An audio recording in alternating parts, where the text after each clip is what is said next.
Okay child, आज से हम इकोनॉमिक्स का चैप्टर नंबर 1 स्टार्ट करने जा रहे हैं। Chapter name is the story of village in Palampur. तो बिल्कुल भी घबराना मत। जो स्टूडेंट ऑनलाइन सुन रहे हैं वो ध्यान से सुने और जो ऑफलाइन में प्रेजेंट है वो भी ध्यान से सुने, ठीक है।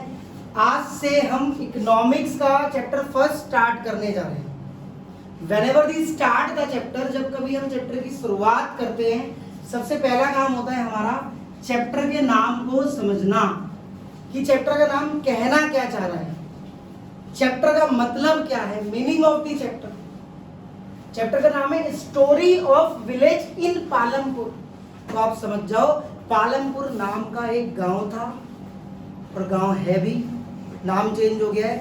वहां की स्टोरी इस चैप्टर में हम ये डिस्कस करेंगे कि पालमपुर का working capital, working area, working population, पूरी होल स्टोरी हम इस चैप्टर के अंदर क्लियर करेंगे इन इकोनॉमिक्स के पर्सपेक्टिव से।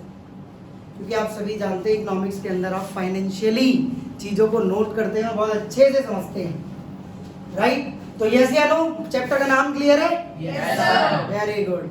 चलिए अब हम जर्नी स्टार्ट करेंगे इकोनॉमिक्स की। तो सभी बच्चे जैसे कि ऑनलाइन स्टूडेंट डिस्क्रिप्शन में नोट्स पीडीएफ फॉर्म में अपडेट होगा, बाकी ऑफलाइन स्टूडेंट अपने नोट्स को ओपन कर लें। हमारे बहुत अच्छे फॉर्मेट में नोट्स अवेलेबल होते हैं, काफी अच्छी क्वालिटी हम मेंटेन करते हैं। 9th एंड 10th के अंदर एसएसटी में एंड ऑल्सो 11 12 सीनियर लेवल पे हम आर्ट्स ह्यूमैनिटीज में ऑलरेडी स्पेशलाइज्ड हैं। तो क्लास 9 की एसएसटी हमने बहुत पहले ही शुरू कर दी थी। आज से हमने 9th क्लास की इकोनॉमिक्स का चैप्टर 1 भी स्टार्ट कर दिया है। Chapter name is story of village in Palampur. Is that clear? First of all what we are going to study in this chapter, क्या क्या हम इस चैप्टर में पढ़ने वाले हैं एंड टॉपिक्स बी कवर्ड। तो सबसे पहले आपका काम यही है, देखो मैं ये इसलिए आगे कर रहा हूँ, मेरी बात बस आपको सुनाई देनी चाहिए, बाकी सब स्टूडेंट को सुनाई देनी चाहिए और टॉपिक को चेक करना है कि what we are going to study in this chapter, क्या क्या हम इस चैप्टर में पढ़ने जा रहे हैं। तो first topic is overview in of Palampur village. मतलब कि आप पालमपुर विलेज का ओवरव्यू देखेंगे कि पालमपुर के अंदर था क्या और बेसिकली पालमपुर क्या था, उसका पूरा ओवरव्यू क्लियर करेंगे फर्स्ट टॉपिक में। यस, सेकंड टॉपिक में आप देखेंगे ऑर्गेनाइजेशन ऑफ प्रोडक्शन, कैसे वहां के मतलब कि जितने भी ऑर्गेनाइजेशन है उनका प्रोडक्टिविटी लेवल क्या था, प्रोडक्शन प्रोड्यूस कैसे करते थे, इकोनॉमी कैसे डेवलप होती थी वहां की, ये सारी चीज हम इस चैप्टर के सेकंड टॉपिक में पढ़ने वाले हैं। थर्ड टॉपिक के अंदर हम देखेंगे फार्मिंग इन पालमपुर। पालमपुर की फार्मिंग मेन एक्टिविटी मानी जाती है। मैं आपको बता देता हूं गाइस, इस चैप्टर के अंदर आपसे अगर क्वेश्चन पूछ लिया जाए कि right the main activity in Palampur, तो आंसर होगा farming is the main activity in Palampur. ये 1 मार्कर क्वेश्चन है, ये ध्यान रखना, जो हम आने वाले टॉपिक में भी डिस्कस करेंगे।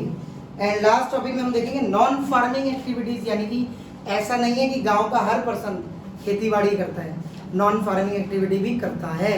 हो सकता है वो शॉप लेके बैठा हो सकता है वो कोई भी वर्किंग कर रहा हो। तो ऐसा नहीं है कि सिर्फ फार्मिंग मेन एक्टिविटी, हाँ मेन एक्टिविटी है, हाँ बिल्कुल एसएसटी मुझे पसंद है, हाँ बिल्कुल पढ़ने वालों को भी एसएसटी पसंद है, लेकिन ऐसा भी हो सकता है कि कुछ और भी पसंद हल्का फुल्का होगा, लेकिन as compare to the favourite या फिर कुछ कह सकते हैं वो सबसे ज्यादा पसंद होता है। तो नॉन फार्मिंग एक्टिविटीज भी हम देखेंगे।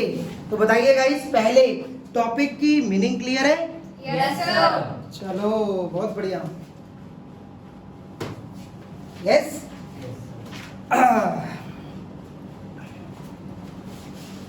देखिएगा गाइस, बहुत ये लाइव सेशन है, लाइव सेशन के अंदर हम बिल्कुल नोट्स के साथ ही जाएंगे।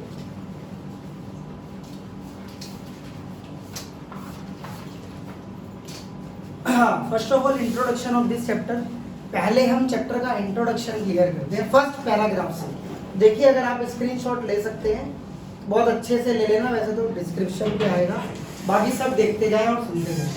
दी story of Palampur is a narrative story based on a research study by Gibbons Atina of a village in Bulandshahr district in western Uttar Pradesh. अब देखो आप, बहुत बढ़िया मतलब स्टोरी है।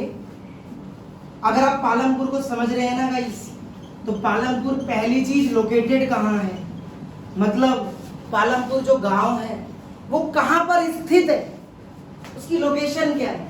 फर्स्ट क्वेश्चन ये भी बन सकता है। तो सबसे बड़ी बात इसमें ये हो जाएगी, अगर क्वेश्चन आ जाए स्टेट वाइज कि किस स्टेट में पालमपुर लोकेटेड है, तो स्टेट के अंदर आंसर होगा यूपी। क्या होगा गाइस? यूपी। क्योंकि यूपी के अंदर पालमपुर एक गांव बना हुआ है। एंड अगर डिस्ट्रिक्ट पूछ लिया जाए स्टेट के अलावा, कई बार ऐसा क्वेश्चन आ जाता है, आपसे क्वेश्चन पूछ लिया जाता है वेयर डू यू लिव, तो आप कहते हैं आई लिव इन रोहिणी इन दिल्ली। कहते हैं या नहीं कहते? बिल्कुल कहते हैं। ठीक है, अब यहाँ पर क्वेश्चन ये आ जाता है कि पालमपुर जो गांव है ना, वो हवा में तो है नहीं, वैसे ये कह सकते हो it is a hypothetical village, imaginary गांव देखा जाता था। एग्जैक्टली ये जो जिस स्टेट में था वो स्टेट है UP, that is Uttar Pradesh. अगर आपसे क्वेश्चन पूछ लिया जाए किस जिले में था, मतलब district, district in the sense जिला, मतलब डिस्ट्रिक्ट पूछ लिया जाए आरुष, ऑफलाइन स्टूडेंट बहुत अच्छा बच्चा है हमारे बैच के अंदर, इंट्रोड्यूस कर दिया आपको, 100 में से 100 आने वाले। एंड अगर पूछ लिया जाए डिस्ट्रिक्ट कौन सा है, तो आपको लिखना क्या पड़ेगा? बुलंदशहर। क्या लिखना पड़ेगा गाइस? बुलंदशहर। ओ हो मजा आ गया। नोटिंग में बहुत अच्छे से आपको दिखाए, लेकिन याद रखना है कि अगर स्टेट वाइज क्वेश्चन आया है तो आंसर स्टेट वाइज होगा, अगर डिस्ट्रिक्ट वाइज क्वेश्चन आया है तो आंसर डिस्ट्रिक्ट वाइज होगा। क्लियर है? आगे चलेंगे। The purpose of this story is to introduce some basic concept relating to production। वैसे मैं आपको एक स्टोरी बता देता हूँ। इस पूरे चैप्टर के अंदर हम पालमपुर विलेज की स्टोरी तो क्लियर करेंगे ही करेंगे, बट जो मेन पर्पस है ना इस चैप्टर को समझाने का, वो यही है कि किसी स्टेट के अंदर, किसी कंट्री के अंदर, किसी विलेज के अंदर जो प्रोडक्शन लेवल को देखा जाता है वो किस लेवल पे देखा जाता है।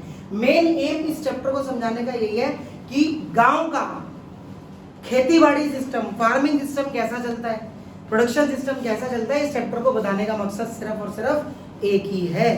तो इतना समझना, the story of village in Palampur अगर आप समझ रहे हो तो आपको एक बात बहुत अच्छे से समझ में आने वाली है, क्या कि आप फार्मिंग सिस्टम कैसे होता है, फार्मिंग सिस्टम के कितने टाइप्स हैं, ठीक है, और पालमपुर का फार्मिंग सिस्टम क्या था, वहां पर लोग कैसे खेती किसानी करते थे, कैसे काम करते थे, कैसे अपनी फैमिली को पालते थे, और कितनी फैमिली रहती थी वहां पर, और कितने एजुकेटेड फैमिली थी, कितने बच्चों को एजुकेशन मिलती थी, कितने बच्चों को नहीं मिलती थी। It's all about in Palampur village. हम सारी चीजें इस चैप्टर के बारे में और इस चैप्टर के अंदर बहुत अच्छे से मेंटेन करेंगे और अंडरस्टैंड करेंगे। तो आई होप आपको यहाँ तक तो बिल्कुल क्लियर होगा।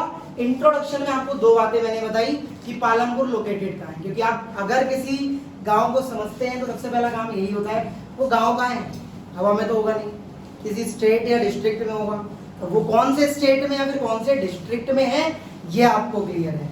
एंड आफ्टर इसके बाद ये भी क्वेश्चन पूछा जा सकता है कि बताइए मेन मोटिव क्या है इस चैप्टर को पढ़ाने का। प्रोडक्शन लेवल को समझना, फार्मिंग सिस्टम को समझना। वैसे फार्मिंग एक्टिविटी मेन एक्टिविटी मानी जाती है पालमपुर विलेज के अंदर। ये 1 मार्क का क्वेश्चन बनेगा, माइंड में चिपका लेना सभी students. Farming activities main activities मानी जाती है पालमपुर विलेज के अंदर, बट आपको इस चैप्टर से एक फार्मिंग सिस्टम समझ में आ जाएगा कि फार्मिंग सिस्टम कैसे चलता है, प्रोडक्शन सिस्टम समझ में आ जाएगा। प्रोडक्शन का मतलब ये है कि कंट्री के अंदर इंडस्ट्रीज का इंडस्ट्रियलाइजेशन कैसे किया जाता है, राइट। तो बस यही आपको याद करना है और यही था। This was all about the introduction of Palampur chapter in economics for class 9। Clear है यहाँ तक? Yes sir. यस। अब आगे चलेंगे हम फर्स्ट टॉपिक पे, ओवरव्यू ऑफ पालमपुर विलेज। सबसे पहले हम क्या करेंगे, ओवरव्यू ले लेते हैं पालमपुर विलेज का। क्या था ओवरव्यू? तो देखिए, farming is the main production activity in a hypothetical village named Palampur. Palampur के अंदर जो मेन एक्टिविटी मानी गई थी वो कौन सी मानी गई थी गाइस? नहीं, गलत मत समझना बिल्कुल भी। पालमपुर के अंदर मैंने बार बार रिपीट कर दिया, प्रोडक्शन लेवल पे फार्मिंग को मेन एक्टिविटी कहा जाता है। मैंने main, I will tell main activity, तो यहीं पर फंस जाओगे आप। देखो जैसे बच्चे फंसते हैं ना, वो यहीं फंसते हैं। हाइपोथेटिकल तो एक मतलब इमेजिनरी पॉइंट है, मतलब कि सपनों में आया हुआ एक गांव, उसे हम कहेंगे हाइपोथेटिकल। अगर हमें सपना आता है रात में तो हाइपोथेटिकल है। रात में कोई सो रहा होगा, उसके सपने में एक गांव आ गया, इत्तेफाक से वो गांव हो गया पालमपुर। पालमपुर के अंदर मेन एक्टिविटी क्या हो गई? फार्मिंग। तो ये एक एग्जाम्पल बन जाएगा। तो आपको ऐसे समझना है कि 2% या 3% या फिर 1%, वो कौन से पर्सन है हमें नहीं पता, जस्ट फॉर ओनली एग्जाम्पल। वो रात में सोते हैं और सोते हुए सपना आ जाता है एक गांव का, एक गांव इन द सेंस इस गांव का। किस गांव का? इस गांव का। अब इस गांव की सबसे अच्छी प्रोडक्शन लेवल फार्मिंग सिस्टम में देखी जाती है, मतलब खेती किसानी में सबसे टॉप पर था पालमपुर। तो मैंने आपको बार बार यही चीज बताई है अभी क्लास के पूरे लाइव सेशन के अंदर कि पालमपुर के अंदर farming is the main activity है, ध्यान रखना। And also it is the hypothetical village that named is Palampur. Palampur को एक हम हाइपोथेटिकल विलेज कहते हैं। कौन सा विलेज कहते हैं? हाइपोथेटिकल। एक साथ बोलेंगे, पालमपुर के अंदर मेन एक्टिविटी कौन सी है? Farming. It is named hypothetical village. तो बेटा बिल्कुल भी कंफ्यूज मत होना। मैं जानता हूँ आप लोग 9th क्लास में जूनियर स्टूडेंट हैं, बट आप सीनियर में कन्वर्ट हो जाएंगे एक दिन, तो कंफ्यूज मत होना। ऑनलाइन के अंदर जितने स्टूडेंट सुनेंगे वो ध्यान से ही पीडीएफ फॉर्मेट में नोट्स आपके पास होगा और आपको पता होना चाहिए कि पालमपुर विलेज एक्टिविटी या फिर पूरे चैप्टर के अंदर हम क्या कर रहे हैं। मेन एक्टिविटी है फार्मिंग है। आई होप आपको क्लियर होगा। अब हम देखते हैं आगे प्रोडक्शन लेवल पे जो एक्टिविटी थी उसमें कौन कौन सी एक्टिविटी आती थी। Production like dairy farming. Dairy farming भी आ सकती है, जैसे डेयरी प्रोडक्ट से रिलेटेड खेती किसानी। देखो हम जो भी चीज खाते हैं गाइस, या फिर हम जो भी चीज पहनते हैं, या फिर हम जो भी चीज लाते हैं, हर किसी चीज की फार्मिंग होती है पहले। फार्मिंग इन द सेंस खेती। मतलब अगर हमने आज ये शर्ट पहनी है ना, तो इसकी पहले फार्मिंग हुई होगी, मतलब कि खेती। और खेती सिर्फ खाने की चीज की नहीं होती, पहनने से लेके, ओढ़ने से लेके, खाने से लेके, जाने से लेके, जिस मर्जी तक हर लेवल पे, प्रोडक्शन लेवल में हम फार्मिंग सिस्टम को अंडरस्टैंड करते हैं। तो इतना मत घबराना कि सिर्फ फार्मिंग खाने की चीजों की होती है। जैसे डेयरी फार्मिंग को हम देख रहे हैं। Dairy farming in the sense जितने लाइक डेयरी प्रोडक्ट्स हैं उनकी पहले खेती हो रही होगी। यस या नो? अब आप देख लो, एक मिल्क ले सकते हो, milk is a dairy product for example. और डीपली रूटेड जाऊंगा, दूध भैंस भी देती है और गाय भी देती है। तो एनिमल हस्बेंड्री फार्मिंग के अंदर बहुत कंपलसरी माना जाता है, क्योंकि आप सभी को बहुत अच्छे से पता है, बचपन से आप ज्योग्राफी में पढ़ के आ रहे हैं 6th 7th 8th में। तो यहाँ पर आप बिल्कुल भी घबराना मत कि डेयरी फार्मिंग भी एक फार्मिंग कैटेगरी है। Manufacturing and transportation and shopkeeping are practised on a limited scale. मतलब कि लिमिटेड स्केल पे इन चीजों को वर्किंग में किया जा रहा है पालमपुर के अंदर। तो बिल्कुल भी घबराना मत। सबसे बड़ी बात इसमें ये है कि कौन कौन सा प्रोडक्शन एक्टिविटी वहां पर की जा रही थी, like dairy farming, manufacturing, transportation, shopkeeping are practised on a limited scale. बताइए इन चीजों की प्रैक्टिस की जा रही है। प्रैक्टिस इन द सेंस इनकी वर्किंग हो रही है, मतलब कि फार्मिंग एक्टिविटी में ये एक्टिविटीज इंक्लूड है। बताइए क्लियर है? यस या नो? Yes sir. अच्छे से क्लियर है? Yes sir. अब हम आगे चलेंगे। अब देखिएगा गाइस, दीज प्रोडक्शन, ये जितने भी कैटेगरी का प्रोडक्शन था, activities needs various types of resources like natural resources, man-made items, human efforts, money. अब हम एक चीज को समझते हैं। देखो क्या, अगर हमें भगवान ने जन्म दे दिया तो भगवान नहीं आएंगे हमें रिसोर्सेज देने, और अगर हम कोई अचीवमेंट पाना चाहते हैं तो बिल्कुल हमें अचीवमेंट ऐसे नहीं मिल सकती without any resources, without any money, without any man-made items. तो अगर हम एक एग्रीकल्चरल फील्ड के डायरेक्टर हैं, फॉर एग्जांपल, देखना ध्यान से सुनना गाइस, अगर हम एक एग्रीकल्चरल फील्ड के डायरेक्टर हैं, मतलब मालिक है, तो ऑब्वियस सी बात है यार, फील्ड तो हमारे पास है, इस फील्ड को मेंटेन करने के लिए पैसा चाहिए। पैसा चाहिए या नहीं चाहिए? Yes sir. यस। उस पैसे के साथ मैन मेड थिंग्स, जो आदमी जिस चीज को बनाएगा उसके रिसोर्सेज चाहिए।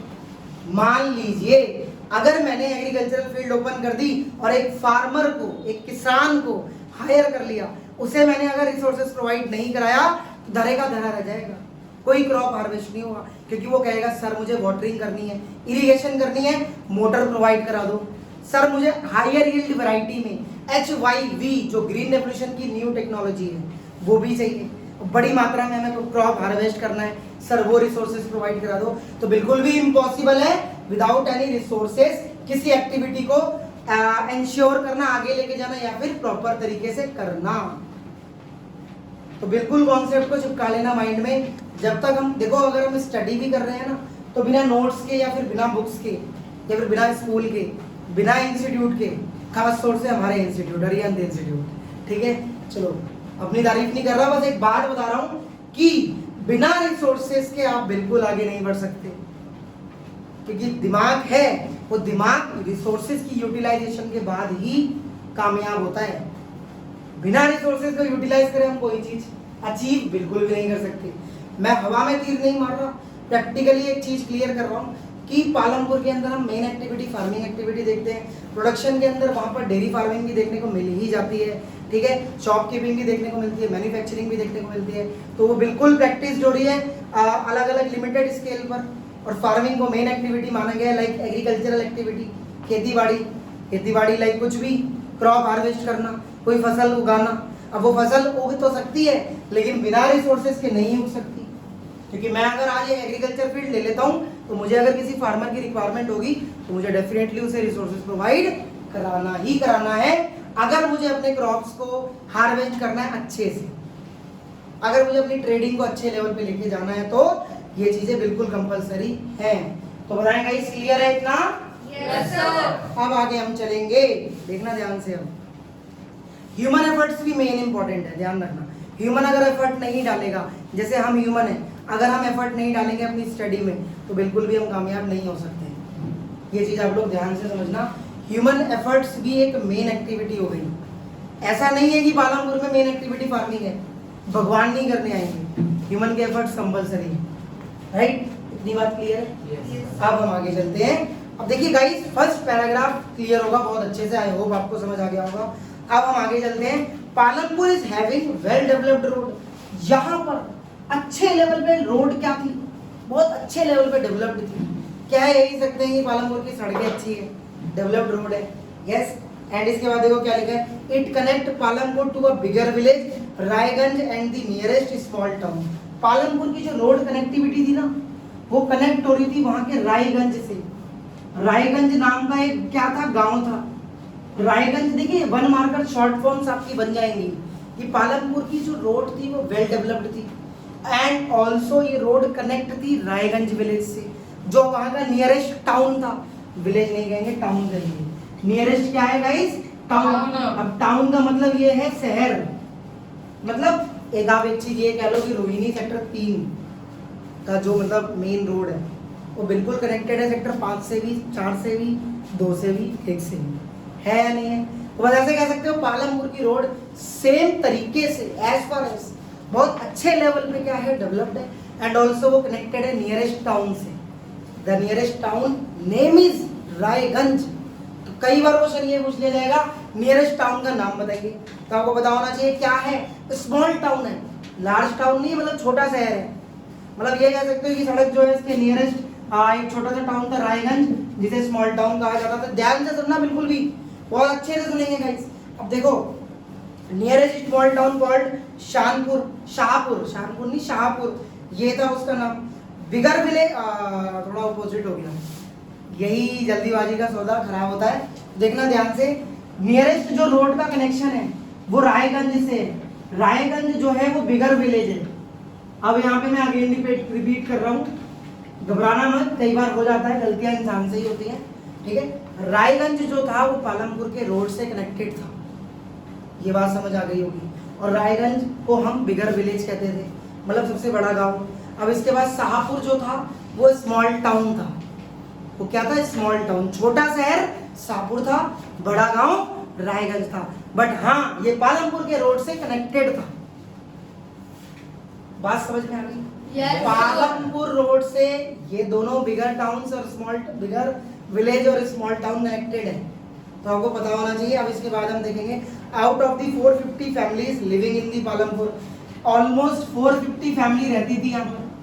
देखिए वन मार्कर क्वेश्चन पकड़ो, बिल्कुल जल्दी पकड़ो, जल्दी। 450 फैमिली रहती थी पालमपुर गांव के अंदर, एंड 80 अपर कास्ट फैमिली से बिलोंग करती थी, मतलब कि जो हायर क्लास होती है, 80 फैमिलीज होती है वो अपर कास्ट फैमिली से थी, own the majority of land and have large well constructed permanent houses. देखो जो 80 फैमिली है ना वो हायर क्लास फैमिली से बिलोंग करती थी, उनके खुद के घर होते थे, अच्छे लेवल पे कंस्ट्रक्ट होते थे, परमानेंट उनका हाउस होता था। कह ही सकते हो जो आदमी बड़ा है ना, जो क्लास हायर क्लास है स्टेटस के अकॉर्डिंग ह्यूमन की, तो ऑब्वियस अपने घर में ही रह रहा होगा क्योंकि वो हायर क्लास स्टेटस है। यस अब इसके बाद देखो ओवरऑल 450 फैमिली थी, ध्यान रखना प्रैक्टिकली क्लियर करना गाइस। 450 फैमिली में 80 अपर कास्ट फैमिली थी। यस अगर मैं 450 से 80 को माइनस कर दूंगा तो मेरी खराब इतनी नहीं है, मैं यही आएगा, यही आएगा गाइस, 370 लेफ्ट बचेगा। देखो मैं मैथमेटिक्स का टीचर नहीं हूँ लेकिन ये माइनस प्लस इजी है। 370 फैमिली बच गई। अब देखो 370 में आप देख सकते हो कि SC Dalit in the village comprise about 1/3 of the population and are landless liberal. अब आप ये देखो 450 में, यहाँ पर थोड़ा रफ कर देते हैं, 450 का 1/3 पार्ट जो था वो दलित कैटेगरी का था, मतलब SC को हम कहते हैं शेड्यूल्ड कास्ट, मतलब छोटी कास्ट होती है। अपर कास्ट 80 फैमिली थी। देखो ये 1 मार्कर क्वेश्चन है, बिल्कुल भी कंफ्यूज मत होना। ओवरऑल पालमपुर के अंदर 450 फैमिली एग्जिस्ट कर रही है। यस ये कॉन्सेप्ट क्लियर है। 450 फैमिली में से जो 80 फैमिली है, मतलब जो 80 परिवार है, वो अपर कास्ट फैमिली से बिलोंग करता है। Yes Aarush 80 families upper class family से बिलोंग करता है। बची फैमिली का 1/3 कर लेना, और 1/3 का मतलब 3 बचे 15। 150 फैमिली किसकी हो गई? SC की। मैं कह रहा हूँ ना मैथ खराब नहीं है मेरी, बहुत अच्छी है, मैं टीचर नहीं हूँ और फिर भी तो मतलब 150 फैमिली किसकी हो गई? SC की। 1 मार्कर यहाँ से मिल गया। ठीक है तो गाइस कैमरा ऐसे कर देंगे जिससे आपको क्लियर विजिबल हो जाएगा, तो बहुत अच्छे से ये ले लेना, बाकी ये नोट्स आपको मिल जाएंगे, कोई दिक्कत नहीं। ठीक है अब यहाँ पर सुन लेना ध्यान से, बहुत इंपॉर्टेंट कॉन्सेप्ट चल रहा है, बिल्कुल मत बोलना। अगर मैं इसको फ्लो चार्ट बना दूँ थोड़ा क्लीन करके तो शायद और अच्छे से क्लियर हो जाएगा। तो बस यहाँ पर बात हो रही है पालमपुर विलेज की, बिल्कुल कीप साइलेंट रखना। पालमपुर विलेज के अंदर अगर मैं नंबर्स ऑफ फैमिलीज लिख दूं तो गाइस 450 आ जाता है। कैटेगरी लिख देता हूँ तो यहाँ पर देखो सारी चीजें लिखी हैं, बाकी they live in one corners of the village in smaller houses, some of which are poorly constructed with mud and straw. देखिए यहाँ तक मैंने क्लियर कर दिया है। अब मैं आपको फ्लो चार्ट के आधार पर एक पूरा कॉन्सेप्ट क्लियर करूंगा, ध्यान से सुनना। नंबर ऑफ फैमिलीज 450 है। यस अब यहाँ पर एक और देखो, वैसे यहाँ पर हम प्रोबेबिलिटी कर रहे हैं। नंबर ऑफ फैमिली के बाद हमारा आ जाएगा नंबर ऑफ कैटेगरी, कैटेगरी आ जाएगा, तो मतलब यही है 450 में 80 फैमिलीज जो थी वर बिलोंगिंग इन अपर कास्ट। देखो ध्यान से चलते रहना बस आराम से। 450 में 80 फैमिली अपर कास्ट की थी जिनके खुद के घर होते थे और बढ़िया उनका काम होता था, ठीक है, जमींदार वगैरह। अब मैं बात करूंगा SC की, कैटेगरी यहाँ पर आएगी। SC को हम दलित कहते हैं, दलित चमार होते हैं ना, बुराई नहीं कर रहा, चलो घबराना मत बिल्कुल भी। 450 के बाद 1/3 जो पार्ट था वो SC कोटा से रिलेटेड था एंड 1/3 पार्ट ओवरऑल का कर गया, तो बिल्कुल भी घबराओ मत। 450 का 1/3 कर लो, 3 बन जा 3, 3 15। तो 150 फैमिली किसकी आ गई गाइस? ये आ गई हमारी SC की। तो ओवरऑल हमने मेजर कर लिया 150 प्लस 80 कितना हो गया? 230। तो हमने 450 में से, अब 450 में से 230 मेजर कर लिया, 450 में से 230 माइनस हो गया तो 220 बच गया। अब 220 वो घर है तो बिल्कुल भी मतलब लैंडलेस लेबरर हैं, बहुत पिछड़े हुए हैं। 230 फैमिली वो फैमिली है तो बिल्कुल अपने आप से अलग है। बाकी फैमिली कितनी है वो आपको मैंने फ्लो चार्ट के बेसिस पे क्लियर कर दिया और आई होप आपको समझ आ गया होगा। देखिए ये तो एक बिल्कुल प्रैक्टिकली कॉन्सेप्ट था, मैथमेटिकली, लेकिन आपको पता होना चाहिए क्योंकि क्वेश्चन आएगा। 450 फैमिली में 80 फैमिली अपर कास्ट, बाकी 1/3 पॉपुलेशन SC की थी, जिस निकाला हमने ओवरऑल का 1/3 150 आ गया। लेफ्ट कितना बचा हमारा 220, तो 220 फैमिली कौन सी थी, ये बिल्कुल आपको क्लियर होगा। ऑफलाइन में जितने स्टूडेंट बैठे हैं पूरा पैराग्राफ क्लियर है, Yes, sir. बढ़िया से क्लियर है। Yes, sir. अब आएगा हमारा next paragraph. Many houses in Palampur, Palampur के कई घर में have electric connection, electric powers all the tubewell, small scale manufacturing and other business units in Palampur. मतलब इलेक्ट्रिक कनेक्शन भी बहुत अच्छा देखा गया था, कई स्मॉल यूनिट्स भी अच्छे से थी, कनेक्टिविटी अच्छी थी। It has 2 primary school 1 high school, 2 primary school थे बस और 1 हाई स्कूल था। Primary school in the sense जो छोटी क्लास के होते हैं 5th क्लास तक, और 1 हाई स्कूल तक था, मतलब 10th, हाई स्कूल को हम 10th कहते हैं। मतलब एक स्कूल 10th तक का था और 2 स्कूल 5th तक का था। मतलब प्राइमरी क्लास में जो आएगी क्लास वो 2 स्कूल बने हैं पालमपुर में, और जो 10th क्लास तक स्कूल है इट मींस हाई स्कूल, उसका एक ही स्कूल है। तो आप देख सकते हो फैमिली कितनी है, जो 20 स्कूल होंगे, 450 फैमिली है। तो आप ये देख सकते हो it also has a government primary health centre and private dispensary. Government primary health centre भी होता था और प्राइवेट डिस्पेंसरी भी होती थी।